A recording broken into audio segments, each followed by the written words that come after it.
You're listening to the Corbett Report. Basically, there are 4 elements that I have to receive information regarding. South of this address, can you check on that? 179, that's affirmative. We just heard. Marks the worst U.S. terrorist attack in history, the bombing of the Alfred P. Murrah building in downtown Oklahoma City. The explosion shook central Oklahoma, killed nearly 170 people and injured more than 400 others. Someone had detonated a Ryder truck filled with explosives outside the building. The only suspect actually charged in the bombing so far is Timothy McVeigh. Timothy McVeigh. Timothy McVeigh. Timothy McVeigh. Timothy McVeigh, the Oklahoma City bomber, the face of American terrorism, the face of evil. On the morning of April 19th, 1995, the Alfred P. Murrah building was torn apart by explosions, killing 168. Office workers, passers-by, children in the building's daycare center. Horrified, a nation in grief turned to the authorities for answers. Now, 20 years after that tragic day, we all know the story the public was told.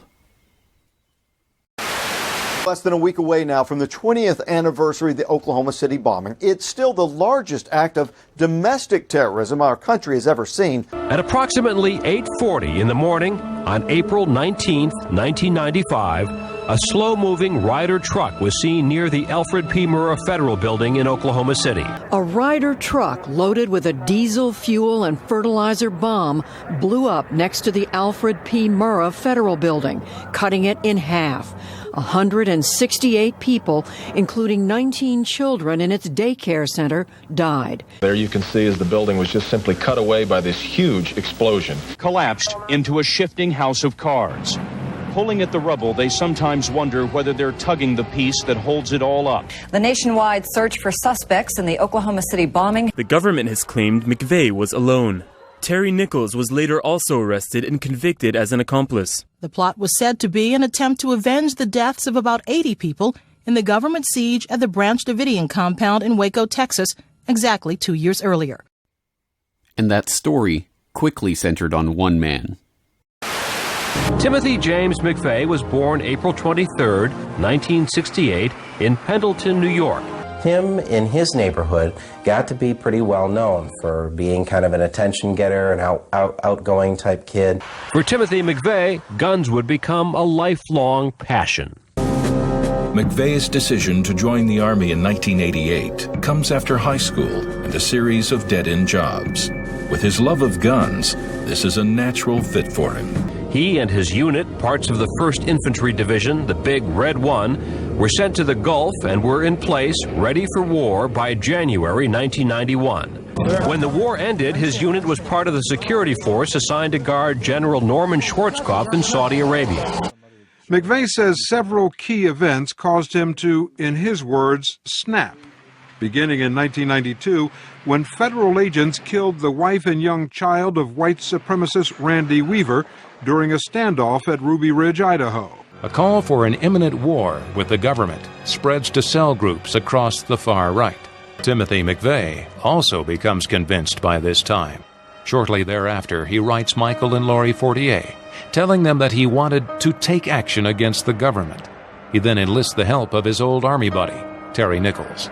The Regency Tower security cameras photograph McVeigh's Ryder truck passing by on his way to the Murrah building. One of the individuals believed to be responsible for Wednesday's terrible attack on the Murrah Federal Building in Oklahoma City has been arrested. A highway patrol officer pulled over Timothy McVeigh less than 2 hours after the bombing for a missing license plate. In 1997, McVeigh was found guilty on 11 federal counts of murder and conspiracy. He was sentenced to death and executed in 2001. Timothy McVeigh. We've been told so much about him. What he did, why he did it, what it meant for America. But how much of it is true? For 20 years, a handful of tireless researchers have been working to expose the lies surrounding the legend of Timothy McVeigh, the lone wolf terrorist mastermind. And what they have uncovered has been remarkable. These researchers are not isolated cranks, but U.S. Air Force weapons experts, Oklahoma state representatives, FBI whistleblowers, government informants, attorneys, eyewitnesses, veteran journalists, and many others whose direct experience contradicts the narrative of the OKC bombing that we have been told. But perhaps the most compelling contradiction of the official story comes from McVeigh himself. According to the official account, McVeigh had set his sights early on in his military career on joining the Special Forces, and it was the frustration of not achieving that goal that caused him to quit the forces suddenly and unexpectedly in 1991. During his stay at Fort Riley, Kansas, McVeigh had been selected to try out for the Special Forces, the exclusive Green Berets, his dream assignment in the military. And had trained extensively for it, doing hundreds of push-ups and hundreds of sit-ups every day, carrying 100 pounds of gear 13, 15 miles a day to get himself in the physical condition for the course. The Gulf War changed that for him. Sergeant Timothy McVeigh was awarded the Bronze Star for Valor and the Combat Infantry Badge for his part in the fighting. When the war ended, his unit was part of the security force assigned to guard General Norman Schwarzkopf in Saudi Arabia. Suddenly, he was told to return to the United States. His long-desired wish to try out for the Special Forces, his revered Green Berets, had finally become a reality. He was getting everything ready. He was happy. He was excited. He was moving, because he was going to the Special Forces. 1 week later, Sergeant Timothy McVeigh was at Fort Bragg, North Carolina, undergoing the strenuous Special Forces tryout. But he was not the soldier he had been before the war in the Gulf. After living in the desert for 4 months, he was physically drained, particularly the desert conditions. His equipment was wore out. One of the tests was for him to carry a 45-pound sack with him on a long journey. He was wearing new boots, his ankles were aching, his body and mind were physically out of shape. His feet were blistered, his ankle was sprained. At that point, McVeigh knew he could not pass the physically grueling Special Forces tests. It was the most devastating thing that had ever happened to him. And he sent a written notice to the camp supervisor, a voluntary statement of withdrawal. It reads, "I am not physically ready." It was his first failure in the military, and his buddies saw really an altered McVeigh when he returned from that experience. He was somebody who had succeeded in everything in the military before. Now he had failed, and he seemed somewhat embittered and soured. But in a letter to his sister in October 1993, published in the New York Times in 1998, McVeigh tells a very different story.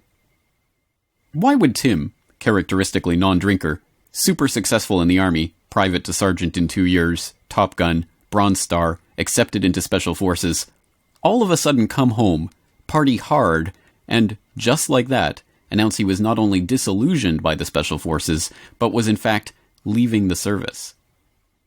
He goes on to answer, "Now here's what led to my current life. It all revolves around my arrival at Fort Bragg for Special Forces. We all took intelligence, psychological, adeptness, and a whole battery of other tests, out of a group of 400. One day in formation, 10 social security numbers were called out, no names, and told to leave formation. Mine was one. The 10 of us were told that out of the select group of 400, we had scored highest on certain tests. We had been selected because of our intelligence, physical makeup, and physical abilities. We were to feel special, part of a hand-picked group. We were all asked to volunteer, talk about peer pressure, to do some work for the government on the domestic as well as international front. What I learned next, both from the briefings and from the questions and private talks, included 1. We would be helping the CIA fly drugs into the US to fund many covert operations, and 2. Military consultants were to work hand-in-hand with civilian police agencies to quiet anyone who was deemed a security risk. We would be government-paid assassins." How did the New York Times address these startling claims in a feature-length article on the letter? A single parenthetical remark. The government has always denied such activities. This is a remarkable claim, to be sure, but the question should not be whether or not this version of events has always been denied in an unattributed way by an unidentified representative of an unidentified government agency, but whether or not there are facts to back up the claim. So what evidence can we find in the public record that would shed light on the question of whether or not McVeigh was, in fact, still in the military at the time he wrote the letter? And, if such information exists, how does it change the story of the Oklahoma City bombing? Firstly, it makes sense to ask whether or not such a claim is even possible. Does the military engage such task forces of undercover operatives to carry out off-the-record missions? The answer to that question is yes. That answer comes from a number of sources, including Colonel L. Fletcher Prouty. As a colonel in the U.S. Air Force and Chief of Special Operations for the Joint Chiefs of Staff, Prouty worked from 1955 to 1964 as the liaison procuring military supplies, equipment, and logistics support for CIA Special Operations worldwide. In his 1973 tell-all, The Secret Team, Prouty discussed the inner workings of America's intelligence community, noting, "Sheep-dipped is an intricate Army-devised process by which a man who is in the service as a full-career soldier or officer agrees to go through all the legal and official motions of resigning from the service. Then, rather than actually being released, his records are pulled from the Army personnel files and transferred to a special Army intelligence file. Substitute, but nonetheless real-appearing records are then processed, and the man leaves the service. He is encouraged to write to friends and give a cover reason why he got out. He goes to his bank and charge card services and changes his status to civilian, and does the hundreds of other official and personal things that any man would do if he really had gotten out of the service. Meanwhile, his real Army records are kept in secrecy, but not forgotten." This tactic was used, for example, in Project Heavy Green during the U.S. military participation in Vietnam in the 1960s. Restricted from deploying troops in Laos by the 1962 Geneva Accords, 48 Air Force personnel were instead sheep-dipped and deployed in Laos as civilian employees of Lockheed to service a bombing radar installation there. But was McVeigh sheep-dipped? By its very definition, this process is designed to be hidden from public view. Under such an operation, McVeigh's resignation, paperwork, even his personal life, would all look exactly as it should if he had genuinely been discharged from the military.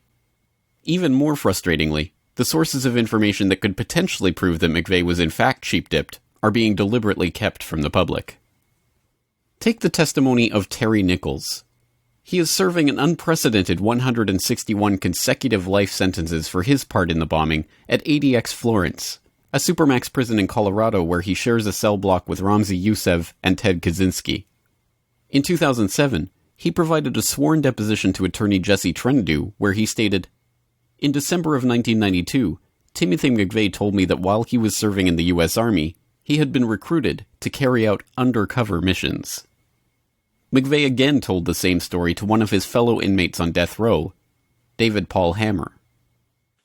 McVeigh told me and another inmate here that he was actually an agent working for a guy he called the Major, and he allegedly met this man when he reported to for special trainings duty, and he was told to wash out his special training and asked to accept what was called black ops operations, and he would be working as an independent person as a part of, and that he would recruit people to be in his unit.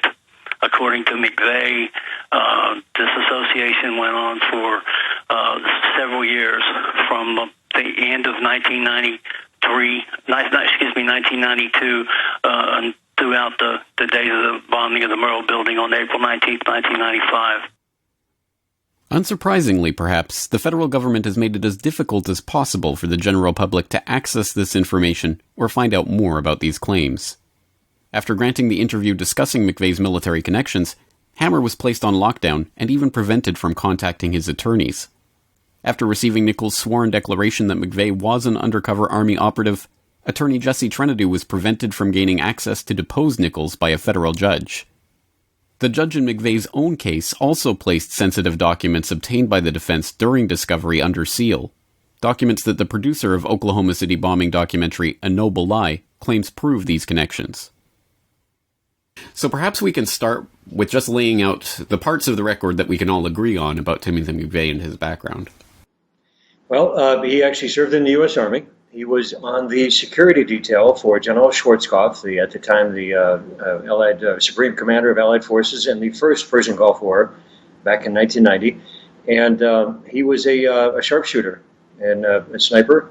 And he was commended, actually, when he was in custody in the Denver Federal Courthouse awaiting trial. The Army had to award him 2 medals of commendation for his stellar service. As far as the Special Forces, where it's still murky, we weren't able to find any documentation to support the fact that he did work Special Forces. But we do know that he was an employee by the CIA. He was a drug smuggler and a professional assassin. And this was in the 2.5 years leading up to the devastation of April 19, 1995. We also know that he was on a joint task force with the ATF and the FBI trying to recruit people to help him blow up federal buildings in 7 different cities around the United States. What you have just said will be stunning to those who have only heard the mainstream narrative of McVeigh. So let's talk about the pieces of evidence that document what you're talking about. We were able to go through the defense counsel records. Stephen Jones was very generous in giving us access to those records. They're stored at a particular institution on the campus of UT Austin. And through the hard work of Wendy Painting, one of our key researchers, oddly enough, she was born and raised less than an hour from where McVeigh was raised in upstate New York. But she had paid several visits to Austin and was able to access these records. The curator of the institution was very kind to us as a film crew. And I had the honor of actually joining her about the 2.5, 3 months she was down there, off and on over the course of 9 months. I joined her for 3 days and saw what she was going through and the records. I mean, this is what the defense counsel, through a discovery process, was able to put together. Unfortunately, the trial only lasted 3.5 weeks, so they weren't able to present a lot of this evidence. And it was by the efforts of Judge Maish, who was the presiding judge. He put a lot of these records under seal, was never allowed to present to the defense or to the jury or the prosecution. The prosecution wasn't even aware of the records. So it was a very stunted and very unfortunate set of events on that short trial. So what does this evidence amount to? Are these claims true? Until McVeigh's full defense records are unsealed, or witnesses like Nichols and Hammer are deposed and their testimony investigated by a grand jury, researchers will have to rely on evidence in the public record to corroborate these claims and arrive at a better understanding of the bombing and McVeigh's role in it. We do know that in August of 1993, director Bill Bean recorded some footage of Camp Grafton, a National Guard training center that provided explosives and demolitions training, while scouting locations for a film shoot. While filming at Camp Grafton, 1.5 years after McVeigh's supposed discharge from the Army, Bean had an encounter with a man he now firmly believes to have been McVeigh.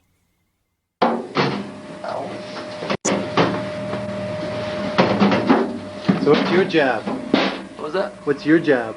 I'm a parts clerk. Oh, you just parking this one, huh? Yeah, basically. Hi, my name is Bill Bean. I work in the film industry. On August 3rd, 1993, I was at Camp Grafton, North Dakota. Camp Grafton is a military training academy for the United States Army, the Army Reserve, and the National Guard. The reason I was there was to scout locations for a film project I was working on. I was given a tour of the base, designated by Colonel Dahl. We were by the motor pool, and there were a large group of tanks that were parked there. I saw 2 soldiers parking an armored vehicle. I asked the billeting director if I could go over and interview the soldiers. So I walked over to the armored vehicle. It had a porthole in the back. I entered inside. The soldier who had been driving the vehicle was closing a hatch in the front. When he turned around, he looked at me and he froze. I had my video camera running, and I said to him, "What's your job?" And he looked at me and he said, "What?" I said, "What's your job?" He says, "I'm nobody. I'm just a parts clerk." On August 3rd, 1993, is when I videotaped and interviewed Timothy McVeigh a 1.5 years after he was supposedly out of the military completely.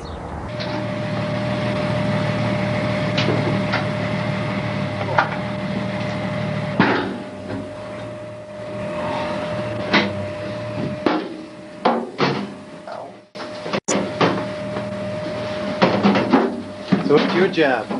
What was that? What's your job? I'm a parts clerk. Oh, you just parking this one, huh? Yeah, basically. Was McVeigh involved in explosives training at Camp Grafton after his supposed discharge? Camp Grafton denies that McVeigh was ever present on base, but beyond the physical resemblance to McVeigh, Professor Michael Blomgren of the University of Utah conducted a voice analysis of the tape and found an 86% match between the person speaking on the tape and audio of McVeigh's interview on 60 Minutes.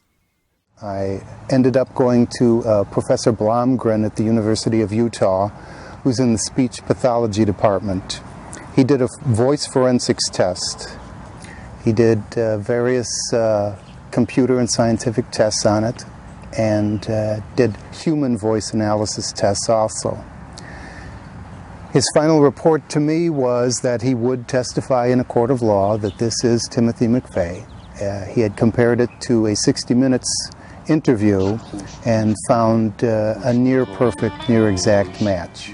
This footage is possible corroboration of McVeigh's story, but it is only that. Possible corroboration. What else can we find on the public record that helps to back up this fantastic tale of McVeigh as a sheep-dipped Special Forces operative? Let's start by examining Nichols' declaration.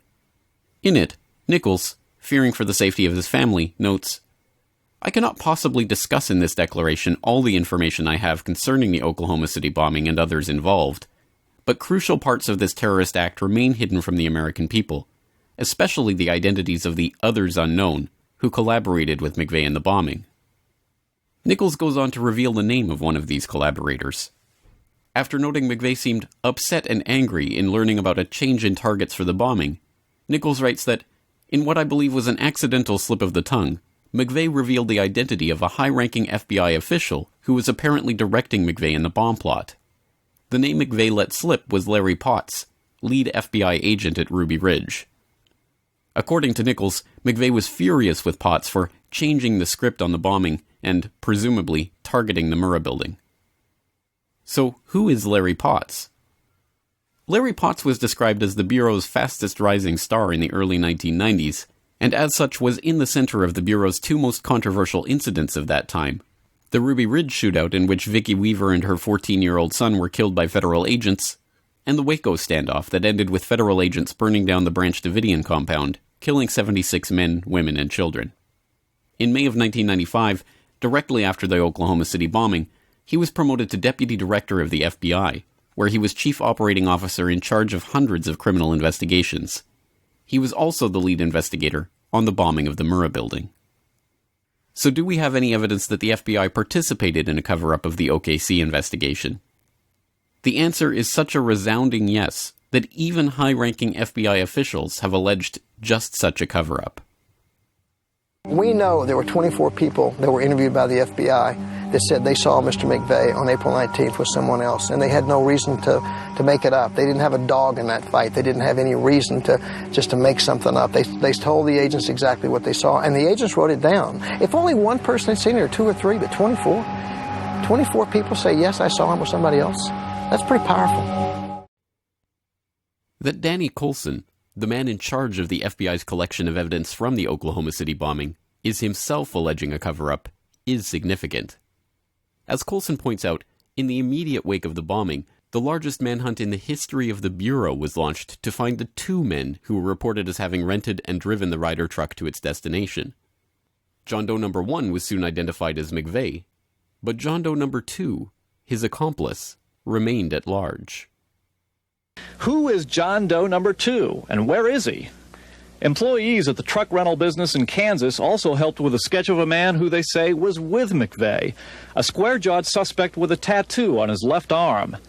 Authorities made a second, then a third sketch of John Doe 2 with a ball cap, based on a description from an Oklahoma City man who says he gave McVeigh and John Doe 2 directions to Northwest 5th and Harvey, the Murrah building, 30 minutes before the bombing. So he pulls up and, gets out of the truck? No, he pulls up and I go up to the truck. I went to see what he needed. He said he was kind of lost a little bit. He said he was looking for 5th and Harvey, was the words he gave me. He did not distinct a building, the Murrah building or nothing like that. He just asked me where direction of 5th and Harvey was. I kind of tried to explain it to him through verbally, and he could seem a little confused by the way I was explaining it to him. So at that time, he got out of the truck, and I kind of walked him about 3 or 4 feet from where we were standing and pointed it out to him, the direction where it was. Now, all these accounts share a common and unsettling similarity. The witnesses say they saw several accomplices, including the infamous John Doe number 2. ATF officials tell us the elusive John Doe is still part of this case, but will not comment any further. However, they did tell us that there's a lot about this case we don't know yet, information you can't find in the indictments against Timothy McVeigh, Terry Nichols, and Michael Fortier. The first man is of medium build with a light brown crew cut, and he is right-handed. McVeigh is identified as the mystery man John Doe 1 and arrested. The second man is also medium build.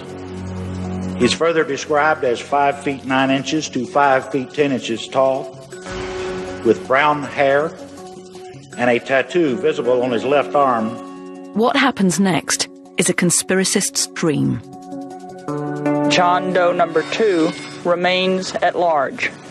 He should be considered armed and extremely dangerous. But 2 months later, the FBI calls off the search. The official line is, John Doe 2 doesn't exist. Why was the manhunt called off?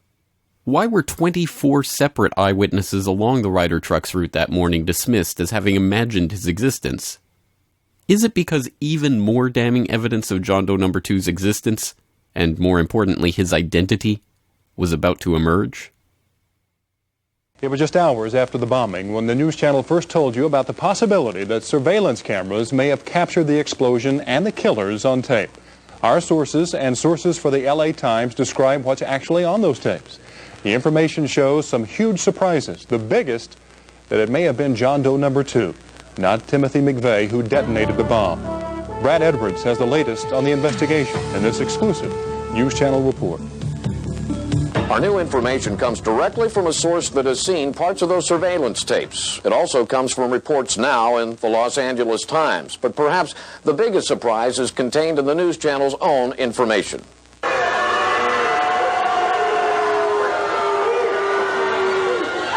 Timothy McVeigh was not the last person to leave the Ryder truck.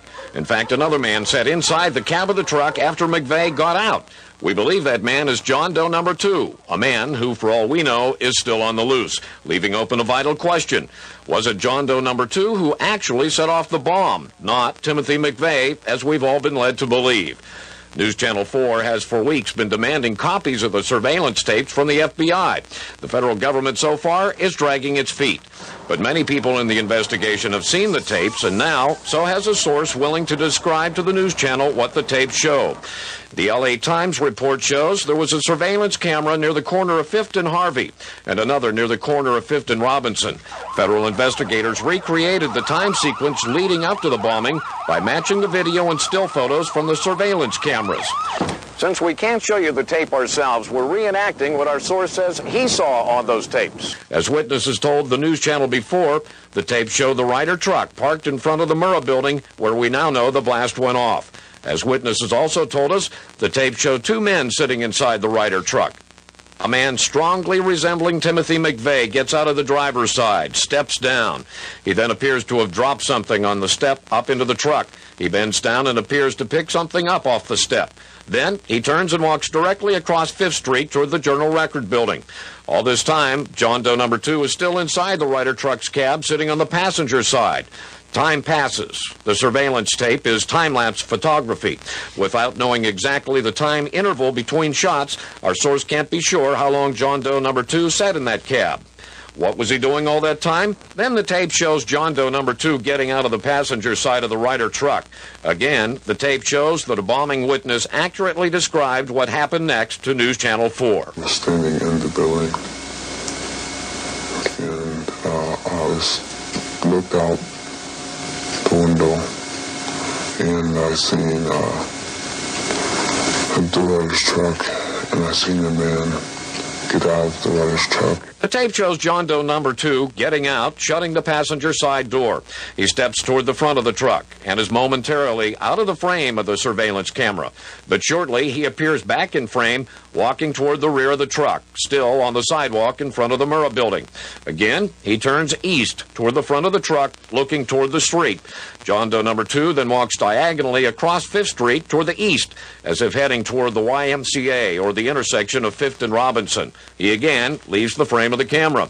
Another camera shooting from another angle clearly shows the actual explosion that destroyed the federal building and killed 169 people. In any normal trial, the footage of the defendant at the scene of the crime with the alleged murder weapon would be the centerpiece of the prosecution. But this was no ordinary trial. Not only did the FBI never produce the surveillance footage in court, they never released it at all. Despite multiple sworn affidavits showing that the tapes exist, that they show John Doe number 2, and that the cameras were removed from the scene by the FBI on the day of the bombing, they have still never been shown to the public. After a years-long court case that continues to this very day, the FBI claim that they have searched their records for the tape, but they just can't find it. So why is the FBI so concerned about keeping this footage from the public? It shows two things which could completely change our understanding of what happened on April 19, 1995. The first is the possibility that the Ryder truck bomb was not the only bomb at the Murrah building that day. The first bomb that was in the federal building did go off. It did the damage that you see right there. The second explosive was found and diffused. The third explosive that was found, and they are working on right now as we speak, I understand, both the second and third explosives, if you can imagine this, were larger than the first. That they have found a second explosive device of some kind inside this building. Justice Department is reporting that a second explosive device has been found. One device was deactivated. Apparently there's another device. That in fact 2 different explosive devices were found in addition to the one that went off. A second bomb was found on the east side of that building. A bomb squad is on the scene. The medical teams downtown are unable to get into the wreckage to retrieve more of the injured because of the presence of other bombs in the area. I just took a look down the street at the Murrah building again. I see another bomb truck going, so apparently they're going to try to get out that third bomb that's been talked about. As retired U.S. Air Force Brigadier General Ben Pardon noted in an exhaustive report in the wake of the bombing, the evidence is conclusive that the Ryder truck bomb could not have accounted for the damage done to the Murrah building. I went to a 2-year graduate program, 8 quarters of armament engineering graduates, the first course that was ever set up. And after that, I worked at the Ballistic Research Laboratories at Aberdeen, which was 2 years of hands-on work designing, developing continuous rod warheads for the Bomark missile and other weapon systems. Well, the truck bomb, even though it was fairly massive, was somewhat removed from some of the structures that were damaged. They clearly had some what you call broussance damage, where the blast pressure was way above what you would expect to get from the truck at that distance. Broussance damage is that caused by an explosive whose blast wave is powerful enough to shatter and destroy the material affected. The problem with the failed columns at the Murrah building is at that distance, the air blast from an anvil bomb would have been 10 times less powerful than what was needed to dissolve the concrete and cut the rebar. Those columns, had they failed due to air blast, should have broken with sharp chunks of concrete connected by rebar, not sheared off at critical points. Broussance damage indicates contact explosives placed directly on the beams.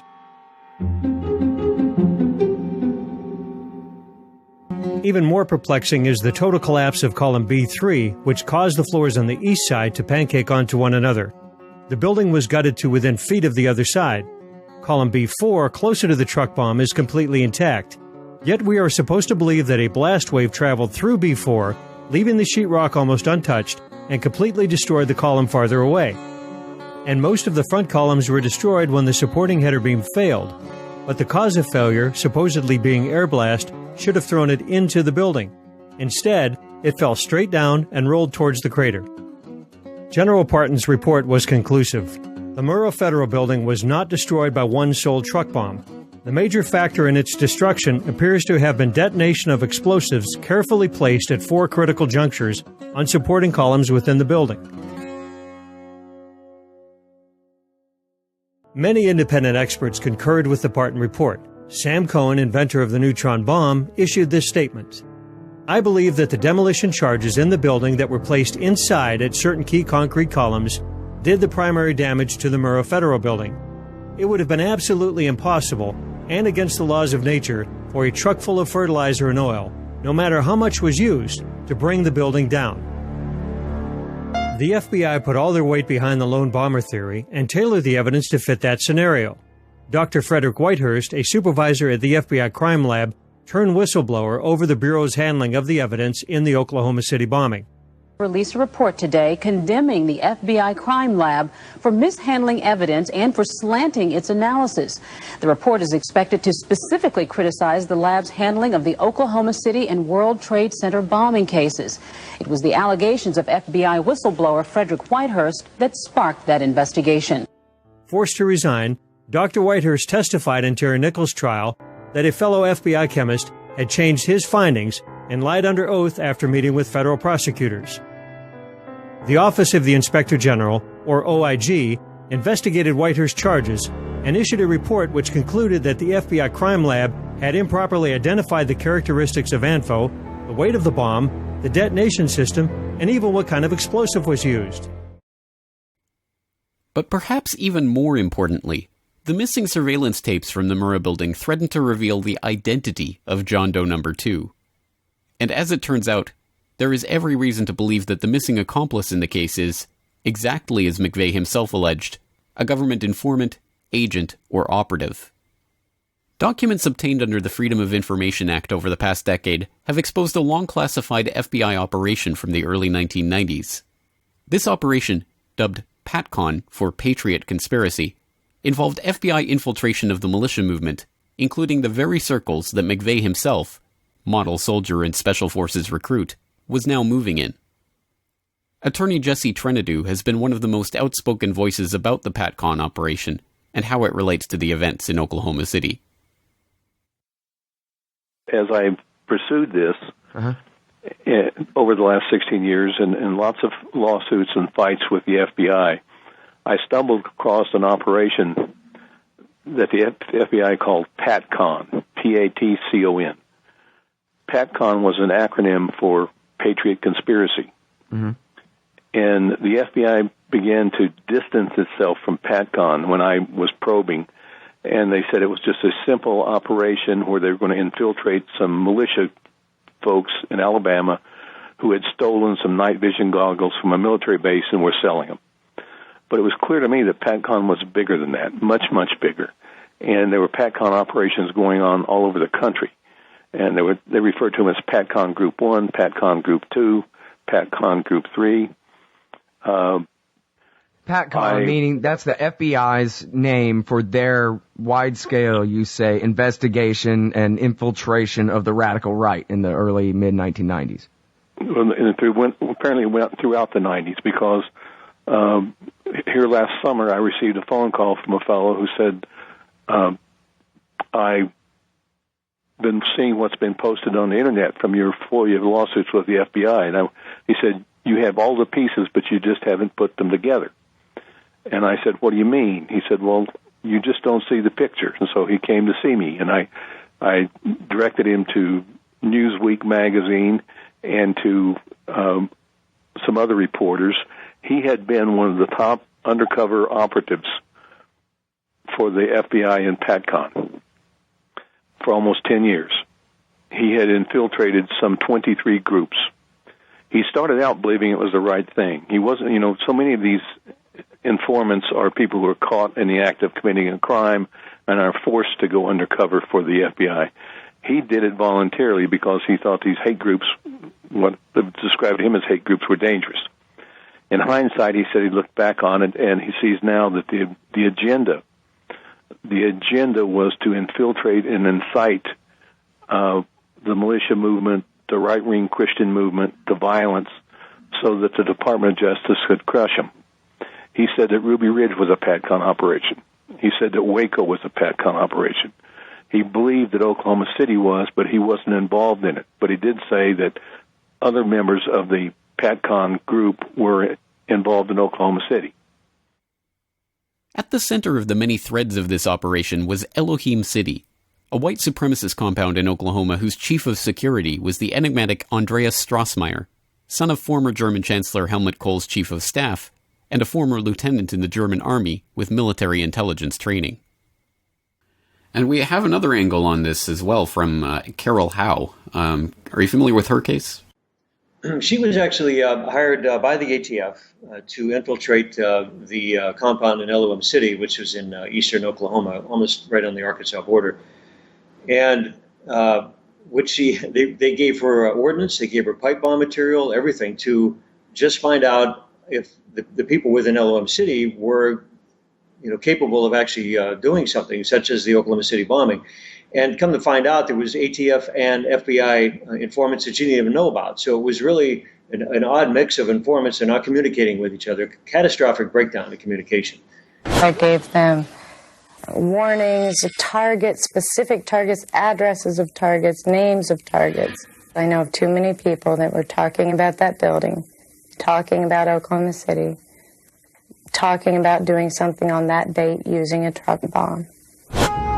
In her report to the ATF in December, Howe reveals that Strassmeyer planned to forcibly act to destroy the U.S. government with assassinations, mass shootings, and bombings. He said he wanted to go blow up federal buildings. I mean, just point blank, that's what he said he'd like to be out there doing.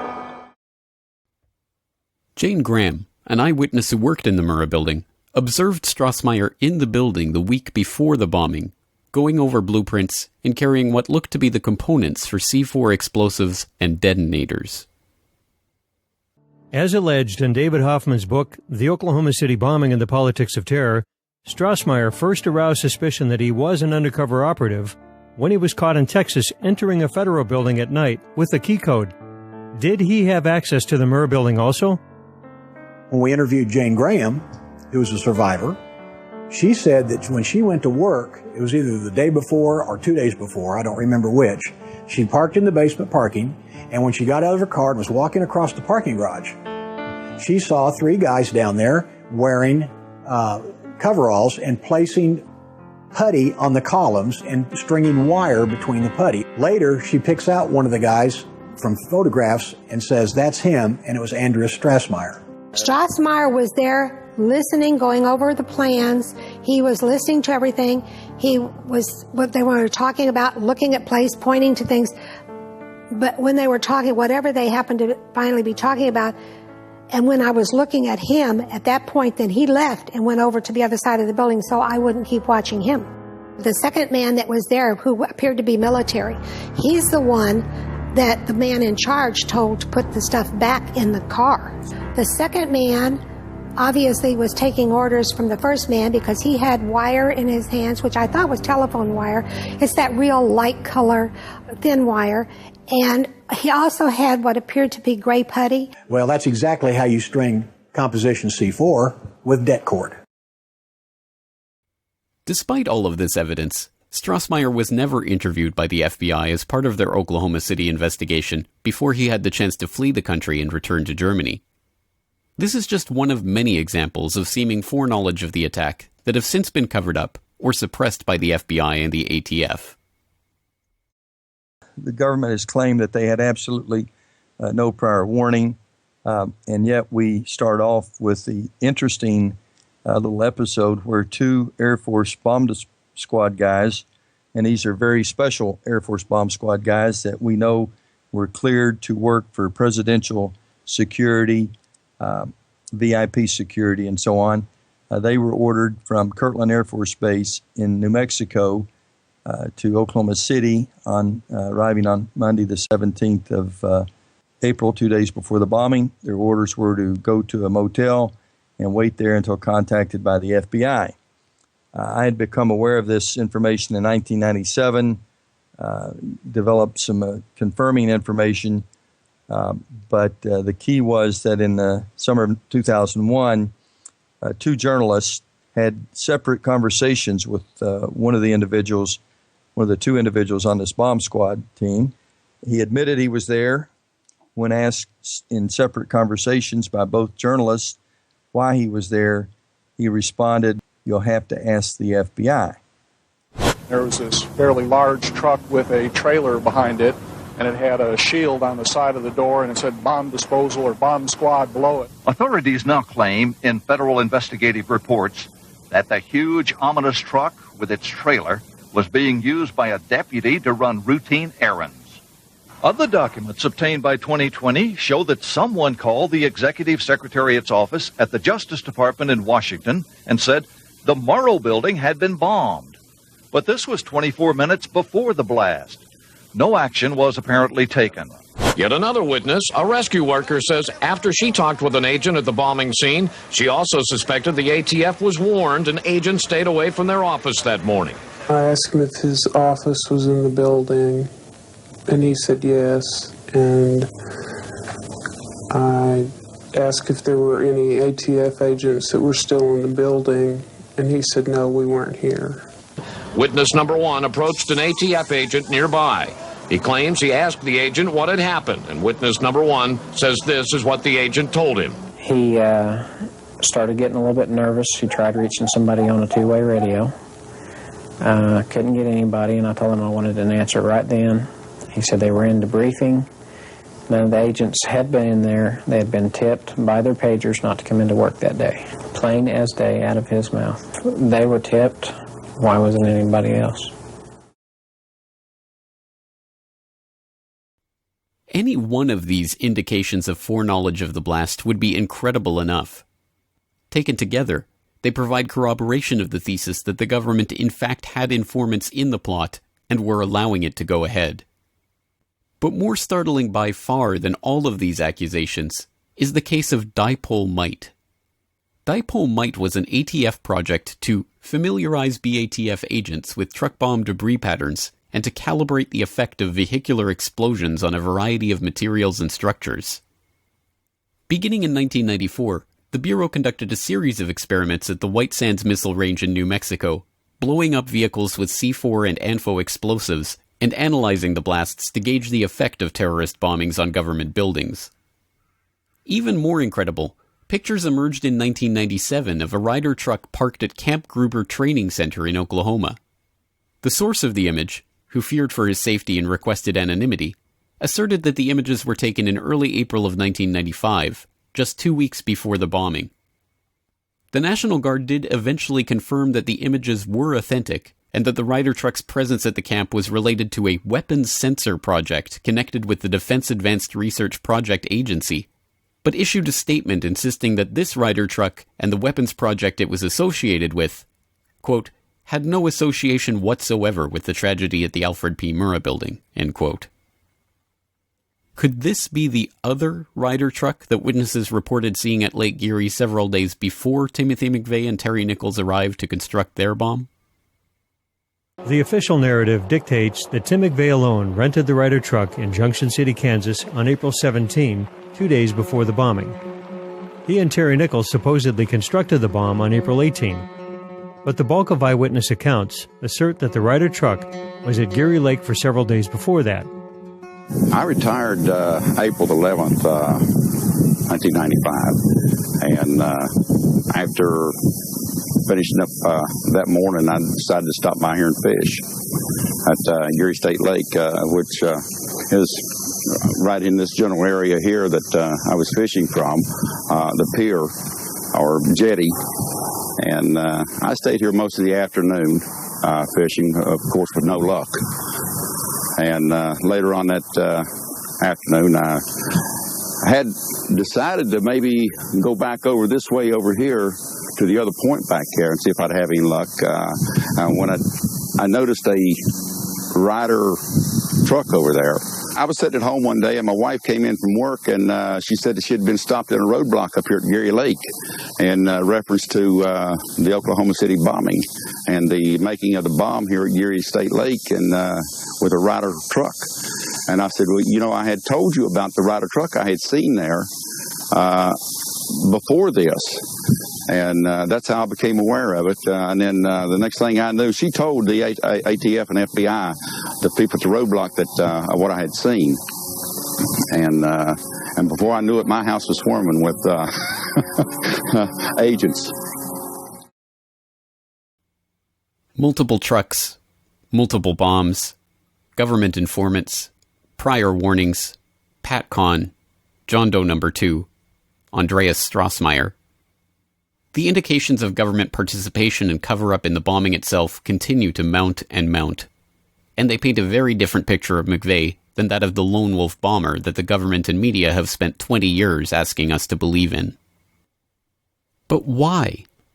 If there was government complicity in the plot to blow up the Murrah building, why would this be so? What would the government stand to gain from this? Firstly, Pat Kahn gained its objective of discrediting militias, gun rights groups, and those concerned about governmental overreach once and for all in the mind of the American public. The United States of America. They believe that the United States government is prepared to usurp the Constitution and break down doors and confiscate guns. Am I lying to these people, Bob Fletcher and Jim Trockman? John Trockman. John, sorry, it says John here. You believe this? No, not quite like that. Not the U.S. government. Which government? The one world government? Yes, sir. The United Nations? Yes, sir. And you're in the woods now, and you're not, neither of you, you're not in the woods? No, no, no. Yeah, you're from Montana, the city of Noxon? Yes, sir. The little town of Noxon. 350 people. Maximum. Aha. And you living in the woods? No. No, you're not. Is anybody in Montana? Just their plain homes. You're sitting next to Ray Southwell, who does, from Michigan. You gather in the woods, don't you? In Michigan? When we train? Yeah. That's correct. But you're not living there. I don't quite understand when you say living there. I live in northern Michigan, and I have 20 acres that I live on, and there's a house there. Right. Secondly, an ATF that had suffered a severe backlash from its mishandling of events at Ruby Ridge and Waco could win public support and sympathy by parading as the victim of anti-government crazies. Thirdly, it provided new life to the Omnibus Counterterrorism Act of 1995, a controversial bill introduced by Joe Biden 2 months before the bombing that would have given police broad new powers to use secret sources and secret evidence in terrorism proceedings. Widely denounced as an affront to civil liberties, the bill was languishing in committee. But all that changed on April 19, 1995. The very day after the blast at the Murrah building, the New York Times wrote about the bill that, after the Oklahoma City bombing, there are few surer legislative bets in Washington. The legislation morphed into the Anti-Terrorism and Effective Death Penalty Act of 1996 and was passed the next year, with President Clinton specifically linking the bill to the bombing in his signing statement. Years later, Biden claimed that his original bill was the core of what eventually became the Patriot Act. Fourthly, the bombing also conveniently destroyed a number of documents that were proving to be problematic for the Clinton administration. Documents that had all somehow or other ended up being housed at the Murrah building in Oklahoma City in April of 1995. Day 1, hour 2 of the bombing, the most significant event that happened is when they said they found other bombs in the building. The second most significant event was when they moved everybody back and held them back. There were still people alive trapped in the building, but they came in with 2 trucks and backed them up to the Murrah building, and a bunch of these guys dressed in blue jackets with no letters on the back started taking boxes of files out and putting them on this truck. We were told by a blonde female agent that there were files so serious to the government that until those files were located, there would not be any recovery effort. If you remember the Whitewater investigation in Arkansas, all the paperwork was stored in the Murrah building. They had FBI agents over in the fields to the west of the Murrah building picking up paper almost all day long. And it was during this time that early in the investigation that I started receiving some various phone calls. One of them was a phone call from Little Rock, Arkansas. The guy said that he was a federal agent. He was not an FBI agent. He was not ATF. But what he did say was during their investigation of the Clintons, on all the drug running that went through Mena, Arkansas, and Lassiter's Ranch and all of that stuff that was going on at the time during Iran-Contra, that those records, when Clinton went to Washington, were transferred from there to the Murrah building. But what about McVeigh? What was his role in all of this? Criminal mastermind? Convenient patsy? Unwitting dupe? Or sheep-dipped operative, exactly as he claimed to be? It's at this point that most such investigations would end, with the narrator metaphorically shrugging his shoulders and suggesting that the secrets of the bombing might have gone to the grave with McVeigh himself. But this is not such a story. In fact, there are reasons to believe that McVeigh never actually went to the grave at all.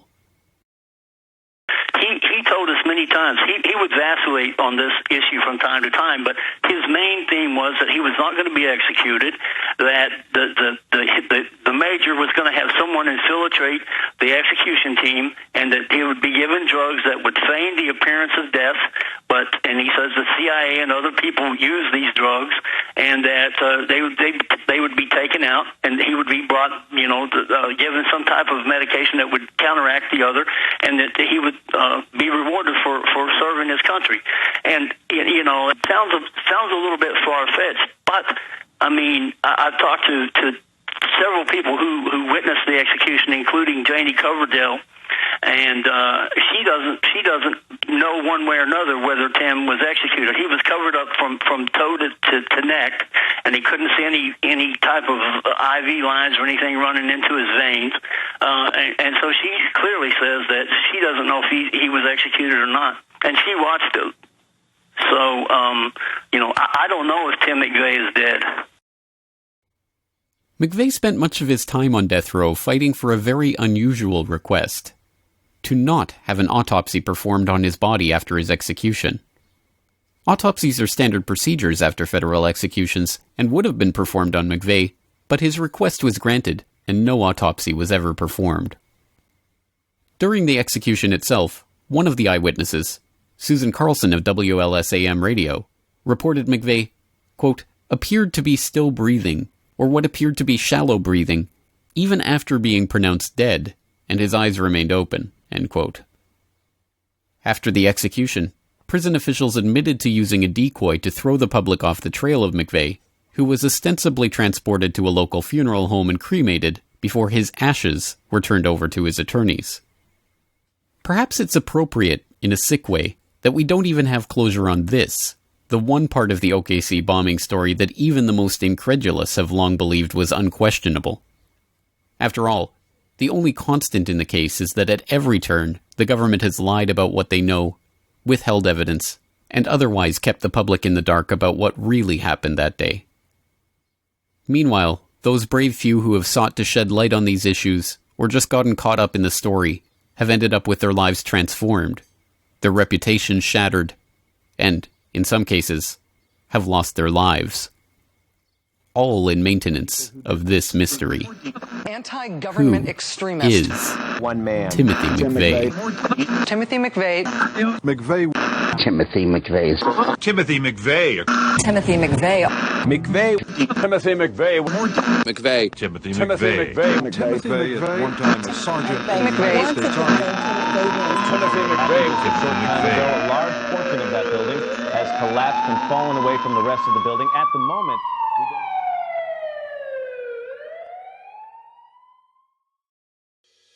The Corbett Report is brought to you by you.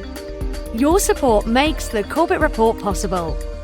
Sign up for the subscriber newsletter or purchase a DVD at corbettreport.com/support.